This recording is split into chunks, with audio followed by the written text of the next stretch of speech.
L'année scolaire 2019-2020 est prévue pour démarrer lundi prochain, mais avant, la pré-rentrée a démarré dans plusieurs établissements scolaires.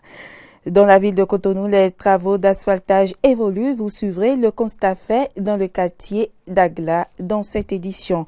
Et puis, hors du Bénin, le président camerounais a annoncé la tenue fin septembre d'un grand dialogue national pour tenter de sortir de la crise meurtrière qui oppose les groupes armés séparatistes aux forces armées camerounaises, les régions anglophones du nord-ouest et du sud-ouest depuis 2016.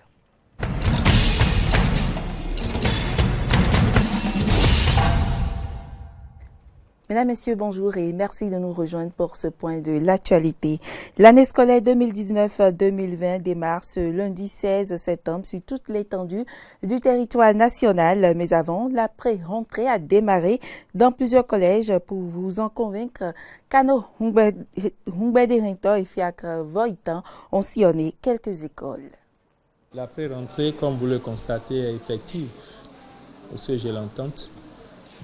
Depuis le lundi 9, nous avons reçu les instructions de la hiérarchie pour commencer l'inscription des nouveaux élèves. Annoncé pour ce lundi 9 septembre 2019, la pré-rentrée pour le compte de l'année scolaire 2019-2020 a eu effectivement lieu. Dans les collèges sillonnés à Cotonou, diverses raisons justifient la présence des élèves et celle des parents d'élèves. Je suis venu pour prendre des informations concernant l'inscription des enfants pour cette nouvelle année, surtout les enfants qui veulent faire les classes d'examen et autres. J'ai effectué un transfert depuis Aboumé pour ici, donc raison pour laquelle je suis ici pour prendre des formalités à remplir pour commencer l'école dès demain et dès le lundi du mois.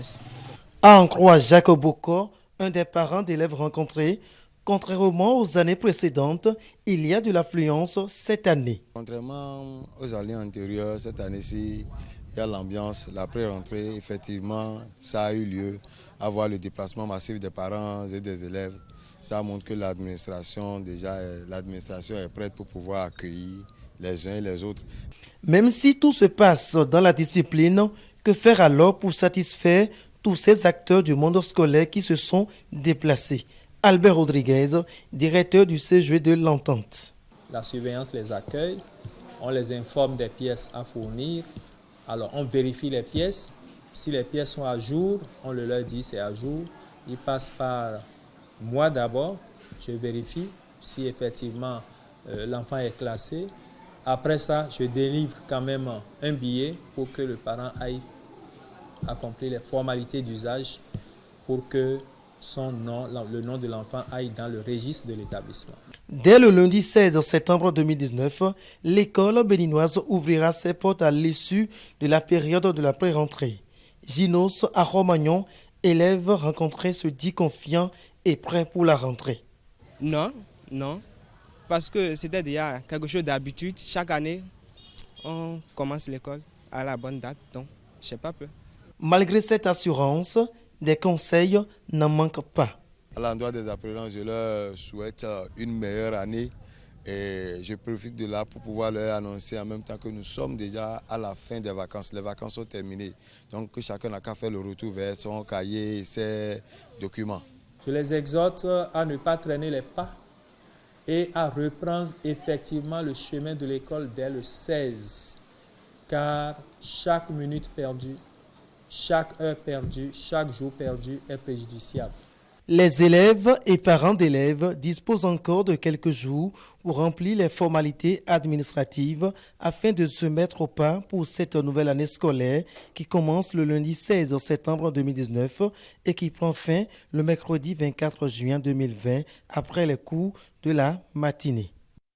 Et Espoir Oumambour est allé faire le même constat dans certaines écoles de la commune d'Abomey-Calavi. Suivez plutôt. Encore quelques jours et l'école béninoise va se réveiller de son sommeil imposé par les vacances. À moins d'une semaine de cette rentrée fixée au 16 septembre 2019, partout dans les établissements publics comme privés, aménagement et inscription sont les maîtres mots. L'après-rentrée, ça suit son cours. Hier, le personnel était à l'école l'aménagement du nouveau cadre de vie est en train d'être fait. Et il y a l'inscription des nouveaux enfants et la réinscription des anciens enfants qui sont en train d'être faites aussi. Les parents sortent timidement. Comme d'habitude, ils sont habitués à faire sortir les enfants le jour de la rentrée. Les préparatifs vont bon train. Depuis hier passé, on avait lancé la pré-rentrée, les parents défilent. Mais je vous avoue que depuis un mois déjà, on prenait déjà les inscriptions. Mais c'est le jour de la pré-rentrée que l'affluence était. Ça se fait ressentir. Et tout va bon train, vous allez constater l'affluence des parents dans l'école. Et franchement, ça va bien, très bien. En ce qui concerne le matériel didactique, au niveau de chaque cours d'enseignement, aucune modification pour le moment. À notre niveau, on n'a rien changé par rapport au coût et par rapport au matériel. C'est le ministère qui décide, c'est les inspecteurs qui décident du matériel utilisé. Si nous informent de quelque chose, nous informons les parents, en retour, ils vont réagir. Mais on a donné la liste des fournitures, mais les parents ne se sont pas trop plaints. Et puisque les jours à venir s'annoncent ardus, dans le cadre de la mise en œuvre des programmes scolaires, on profite pour appeler les parents à ne pas traîner les pas. J'invite les parents à faire sortir massivement leurs enfants pour les inscrire, pour nous permettre aussi de suivre le programme scolaire. Tout est enfin prêt pour accueillir les parents. C'est vrai que notre école est en chantier, mais il y a déjà les salles qui sont déjà disponibles et bien aménagées pour accueillir les enfants. Ainsi, élèves et enseignants doivent commencer par se fixer de nouveaux objectifs pour une bonne année scolaire 2019-2020. Notre série de reportages suivis du projet asphaltage continue. Cette fois-ci, c'est dans le quartier Agla, à Cotonou, qu'une de nos équipes a posé ses équipements pour faire le constat de l'évolution des travaux. Reportage. Lancés il y a quelques mois dans les quartiers de Cotonou, les travaux d'asphaltage se déroulent très bien. C'est le constat fait dans les localités du quartier Agla. À Agla, à Gongbomen, les ouvriers commis pour ces travaux sont à l'œuvre. Un peu plus loin, sur le tronçon petit à petit Sugy l'entente, même constat. Les ouvriers sont affairés. Les travaux de construction des caniveaux presque terminés. À Agla-Clomain, tout semble être au ralenti, mais c'est bien le contraire, pense Ézéchias Lissassi, ingénieur, concepteur des travaux publics. Et un peu partout déjà, vous entendez déjà parler. Et ça évolue très bien. Et ça, nous l'avons déjà dit. Au départ de ce projet, beaucoup de personnes n'y croyaient pas. Mais nous avons dit, ce n'est pas des projets qu'on abandonne. Ce ne seraient pas des éléphants blancs. C'est des projets qui iront jusqu'à terme. Et je crois que petit à petit, on est en train d'atteindre l'objectif. La particularité et la qualité de l'ouvrage prévu ici à Agla-Clomain peut laisser croire que les travaux piétinent. Ézéchias Lissassi rassure. Je précise que ici, c'est du bitume. Ce n'est pas du pavé. Par conséquent, ça requiert plus d'attention, plus de sérieux et surtout au niveau de la couche de fondation. La couche de fondation, c'est la couche qui est en train d'être faite avant que vous ne commencez pas à voir le bitume. Donc, c'est vrai, la population souffre pour le moment le martyre. Et je passe par ici pour leur dire d'avoir toute la patience qu'il faut. Parce que ce qui va sortir d'ici, eux-mêmes, ils en seront très fiers. Toutefois, les citoyens rencontrés apprécient déjà ce qui est fait et restent optimistes. On a apprécié le travail bien. Le président Talon est en train de travailler beaucoup. Nous les jeunes de Agla, on le remercie beaucoup pour tout ce qu'il est en train de faire pour nous. Depuis qu'ils ont commencé le travail ici, ils n'ont plus d'inondations, de l'eau partout. On remercie beaucoup le président Talon. Ces travaux évoluent normalement comparativement à ce qu'on a connu dans les années antérieures. Ça évolue. Sincèrement, ça évolue. Et je pense que c'est des choses à encourager. c'est le gouvernement qui est en place. Moi, je dirais que c'est des gens encouragés. Il faut les encourager parce que depuis que notre président est venu, on sent réellement quand il prend un truc à faire, il le fait, il y a du sérieux dedans et c'est ce qu'il faut encourager. A préciser que selon Ézéchias Lissassi, l'asphaltage va au-delà des pavés et des bitumes. Il y a derrière ces travaux tout un plan d'aménagement, des éclairages et des verdures. Toutes choses que la population aura le temps d'apprécier, a-t-il conclu. Annulation de la décision interdisant l'usage des écrans de télévision dans les véhicules. Cette décision prise par le directeur général de la police républicaine, Soumaïla Yaya, le 5 septembre dernier a été annulée 24 heures après. À ce sujet, Martin Koudenoupo a recueilli les avis de quelques citoyens. On les écoute. Prendre des décisions, il faut qu'on réfléchisse bien sur certaines décisions avant de les appliquer. Voilà que c'est comme si les pays voisins, c'est comme si les gens qui nous entourent vont dire maintenant qu'ils ne réfléchissent pas avant de prendre des décisions. Voilà, je conseille à beaucoup de personnes, avant d'admettre des décisions, il faut bien réfléchir et il faut penser même à des conséquences que ces décisions vont engendrer après et puis aussi des avantages que ces décisions vont engendrer après pour ne pas bouleverser un peu le cœur des citoyens. Quand j'étais à la radio et j'écoutais une émission qui stipulait qu'une telle décision a été prise pour ne pas permettre aux chauffeurs de regarder un écran dans un véhicule, moi j'étais tellement content. Mais à ma grande surprise, on me dit encore que cette décision est annulée. Pourquoi ça doit être annulé? Et ça prouve vraiment que le désert de compétence dont a parlé le président, nous sommes confrontés à ça. Parce qu'une décision qui est vraiment appréciée par un grand nombre de populations, du jour au lendemain, on annule la décision sans connaître la suite. Je crois qu'il y a de quoi se craindre par rapport à notre sécurité. Parce qu'après tout, c'est nous, populations, qui souffrons. Il faut que la hiérarchie policière réfléchisse encore à cette décision. Ils pouvaient toutefois ramener la décision pour le bien-être des populations. Je crois que ça nous fera plaisir de ramener la décision.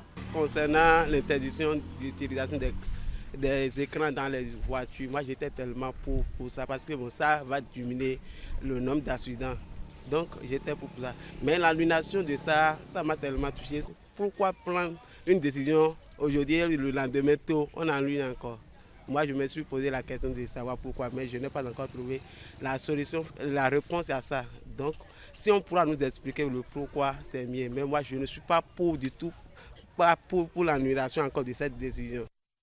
Hors du Bénin à présent, au Cameroun, Paul Biya a convoqué un grand dialogue national pour régler la crise séparatiste qui déchire le pays.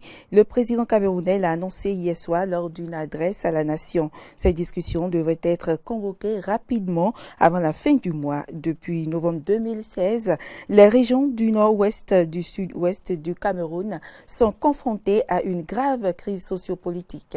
Les populations de cette zone, 16% d'anglophones, luttent pour la création d'un État anglophone indépendant. On écoute l'annonce du président camerounais Paul Biya. Présidé par le Premier ministre, chef du gouvernement, ce dialogue réunira une palette diverse de personnalités, parlementaires, hommes politiques, leaders d'opinion, intellectuels, opérateurs économiques, autorités traditionnelles, autorités religieuses, membres de la diaspora, etc. Ceux qui volontairement déposent les armes et se mettent à la disposition des centres de DDR n'ont rien à craindre. En revanche, ceux qui persisteront à commettre des actes criminels, à violer les lois de la République, feront face à nos forces de défense et de sécurité et subiront toute la rigueur des mêmes lois. L'initiative est présentée comme historique, une marche de la colère. Les syndicats policiers ont annoncé hier un appel à une marche nationale le 2 octobre à Paris. Suicide, agression, conditions de travail, retraite. Les policiers veulent alerter sur leur situation depuis janvier. 48 agents de la police nationale ont mis fin à leur jour, un bilan plus élevé qu'en 2018 où 35 policiers se sont suicidés. Les priorités, elles peuvent se mettre en quelques termes. Forcément, améliorer la qualité de vie au travail avec du matériel, des locaux dignes de ce nom. Revoir et nous rassurer sur la réforme des retraites. Penser à donner une réponse pénale forte et adaptée au vu de la situation et au vu du type d'agression dont sont capables les individus. Tout ce genre de choses, ça fait longtemps qu'on le demande, ça fait longtemps qu'on en discute, ça fait longtemps qu'on nous dit que ça va être mis en place, et au final, il n'y a pas grand-chose, il n'y a que des mots. Nous, ce qu'on veut aujourd'hui, c'est des actes. Améliorer les conditions de travail des fonctionnaires de police, ça ne doit pas être très très compliqué. On n'arrête pas de nous dire qu'on a des discours de soutien, on n'arrête pas de nous dire qu'il y a des discours de fermeté pour la justice, et au final, on ne voit rien arriver. Pour que le collègue soit bien à son travail, il faut qu'il soit bien chez lui. Quand il est chez lui, il peut avoir des soucis comme tout à chacun, mais quand il arrive au travail et que ces soucis accumulés aux conditions de travail déplorables dans lesquelles il peut exercer, ça ne fait que augmenter la sensibilité du collègue, la perte de ses repères et arriver parfois à des actes dramatiques. Dans le futur, on n'écarte rien, c'est-à-dire qu'on peut reproduire des actions comme on a déjà fait, le blocage des commissariats, on peut mettre à contribution nos collègues, notamment et sortir que sur appel. Enfin, en tout cas, il y a plein d'actions qu'on peut mettre en place qui peut gêner le système, tout en étant évidemment responsable, parce qu'il y a un service public à rendre et répondre aux urgences, parce qu'il n'est pas question de mettre en péril la sécurité des personnes et des biens. Par contre, on peut se passer de faire certaines choses, on peut se passer notamment de faire des PV, et je suis sûr que les caisses de l'État vont s'en ressentir tout de suite. Il y a beaucoup d'actions qu'on peut mettre en place. On n'a pas envie d'en arriver là, mais on sait qu'on ne lâchera rien. Toujours en France, l'adoption des enfants nés d'un GPA à l'étranger facilitée par le gouvernement. C'est en tout cas l'objet d'une circulaire du gouvernement qui devrait entrer en vigueur dans les prochaines semaines. Aujourd'hui, au sein des couples ayant eu recours à la GPA, c'est-à-dire au service d'une mère porteuse, seul l'homme ayant donné ses gamètes est reconnu comme parent de l'enfant.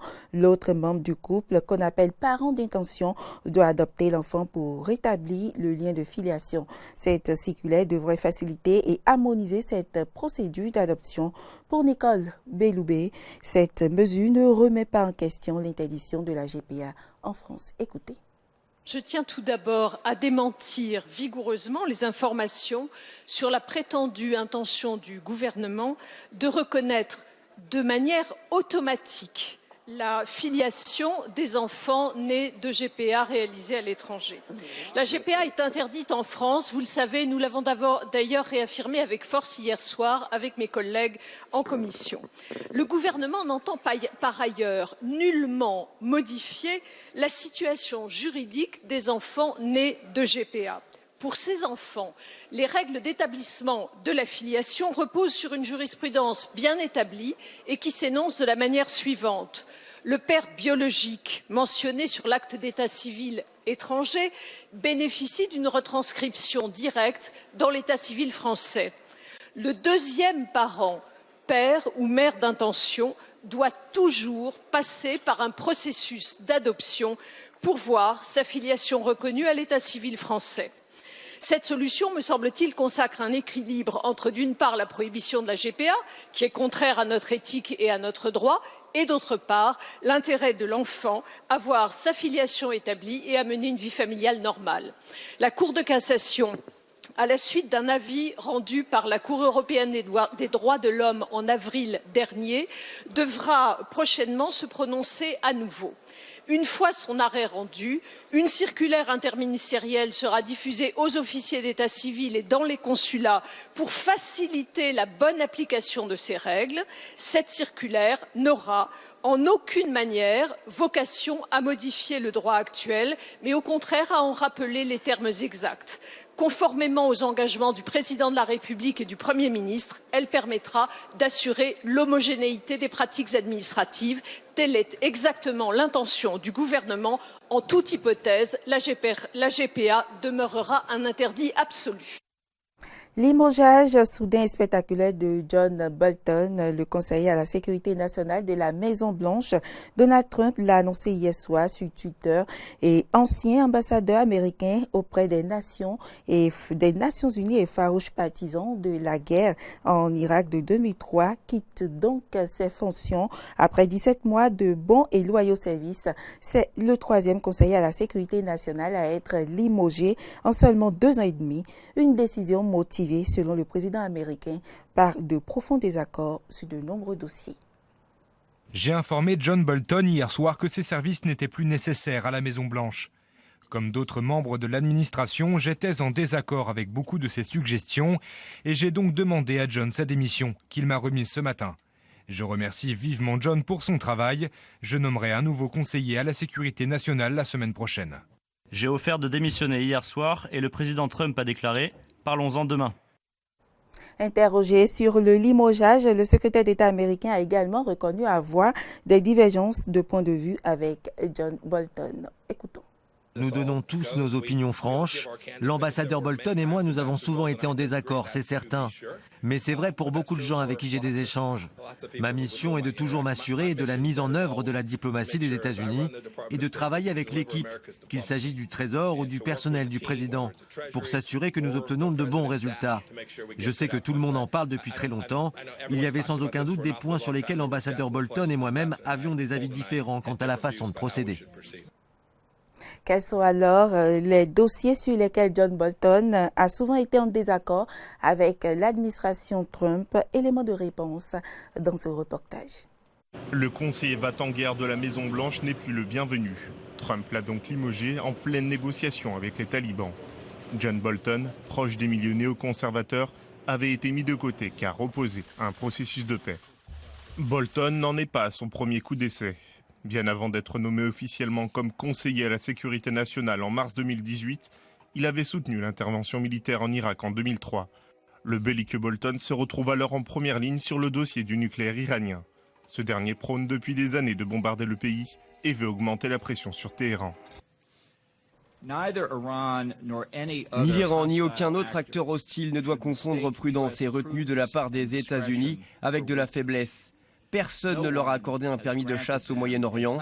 Comme le président Trump l'a déclaré vendredi, nos forces armées sont reconstruites et prêtes à partir, de loin les meilleures du monde. Les sanctions sont sévères et d'autres ont été ajoutées hier soir. L'Iran ne peut jamais avoir d'armes nucléaires. Nous nous attendons à ce que les nouvelles sanctions évoquées par le président Trump et qui sont en préparation depuis quelques semaines soient annoncées publiquement lundi. Restez à l'écoute. Autre dossier nucléaire, celui de la Corée du Nord. Et là encore, l'ancien avocat souhaite une ligne dure avec Pyongyang alors que l'heure est à la détente. Il accompagnera tout de même le président Trump lors de 2 sommets, à Singapour et à Hanoï. Sur le dossier vénézuélien, John Bolton prend rapidement parti pour le leader de l'opposition Juan Guaidó, allant jusqu'à même menacer Nicolas Maduro d'une intervention militaire. Il est temps de défendre la démocratie et la prospérité au Venezuela. Je le répète, les États-Unis imputeront aux forces de sécurité vénézuéliennes la responsabilité de la sécurité de notre personnel diplomatique, de l'Assemblée nationale et du président Guaidó. Toute violence à l'encontre de ces groupes constituerait une atteinte grave à la loi et susciterait une réponse significative de notre part. Y a-t-il des circonstances qui pourraient impliquer les forces armées américaines? Le président a été très clair sur ce sujet. Toutes les options sont sur la table. Ce limogeage intervient presque 3 mois après que Donald Trump ait publiquement désapprouvé Bolton. Oui, j'ai John Bolton qui, je dirais sans aucun doute, est un faucon. Je suis totalement en désaccord avec John Bolton. Son attitude vis-à-vis du Moyen-Orient et de l'Irak. Je pense que c'était une grosse erreur. Je crois que j'ai eu raison. Mais je suis contre cette guerre depuis toujours. John Bolton fait un très bon travail, mais il prend généralement une position très dure. Désormais, le faucon volera vers d'autres cieux, et certains s'en réjouissent déjà, comme l'Iran qui a salué son départ. Mesdames et messieurs, ce journal s'achève ainsi. Merci pour l'attention et à bientôt.